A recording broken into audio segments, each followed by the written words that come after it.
Texas Congressman Pat Fallon. Congressman, thank you so much. Let's first get to the border, and of course I have so many questions for you this morning, but in addition to the latest data that we were just talking about, another report on the border finds the amount of deportations under President Biden has plummeted. Take a look at these numbers. According to the 2021 ICE annual report, the agency says it expelled over 55,000 illegal immigrants during the 2021 fiscal year. Now, that is down 70% compared to 2020, and the fewest number in 5 years.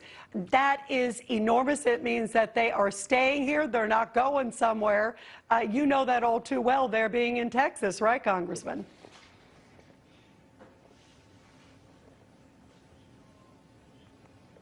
Congressman, can you hear me?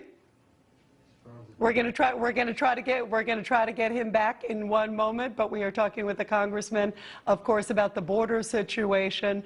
And in addition to this, by the way, in addition to some of the numbers too, one of the other things that has been very interesting with the border is the issue that just a little bit ago the president determined that he wants to go into house arrests also as well. Congressman, I see that we got you back here. Great to have you here. What's your reaction to the fact that the Biden administration seems to be doing just very few deportations, which again means they're staying in country?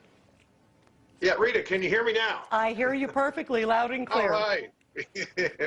Well, listen, about this time last year, the mainstream media spent, actually, there was some focus on the border, and then they went away after a few weeks. The problem is the border hasn't gotten any better. In fact, it's gotten worse. We have our Border Patrol agents that are overwhelmed, and they're undersupported by this administration. For the first time in our history, we've had 11 months in a row of over 150,000 illegal border crossings. That's never happened before. For the first time in our history, we had a calendar year where we had 2 million illegal border crossings because Joe Biden is incentivizing it.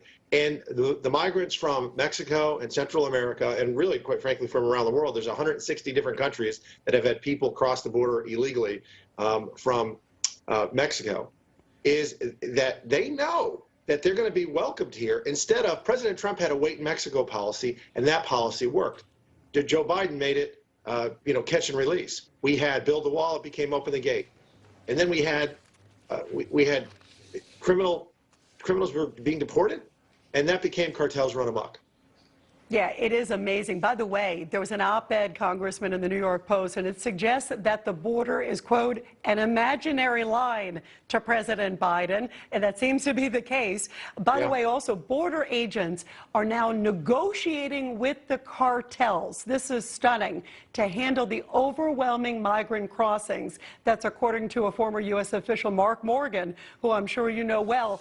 But basically, that is just so overwhelming that they're also pulled in all these different detentions and other facilities that they're actually sort of working out the timing with the cartels. Did you ever imagine that in your lifetime, that that would happen? Rita, collaborating with the enemy is ridiculous. Let's talk about who these cartels are. They have a $30 billion GDP. That's about the size of a small nation state like our allies, Estonia and Latvia. There have been just seized on the border last year alone nearly 11,000 pounds of fentanyl, which is enough to kill every American 8 times over. Almost 200,000 pounds of methamphetamine. And the cartels are collaborating with them is akin to collaborating with terrorists, because that's what and who they are.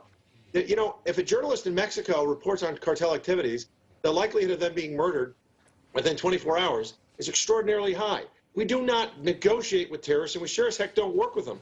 They're making wild profits because it's a lot easier to smuggle your illegal narcotics across the southern border when half of our Border Patrol agents are changing diapers, babysitting, and administering COVID tests. Yeah, it is stunning, and it has just been a nightmare that their resources are spent there, and they're not able to actually focus on watching what's happening at the border, which is so porous. Congressman, thank you so much. It was really great having you on with us this morning. We greatly appreciate it.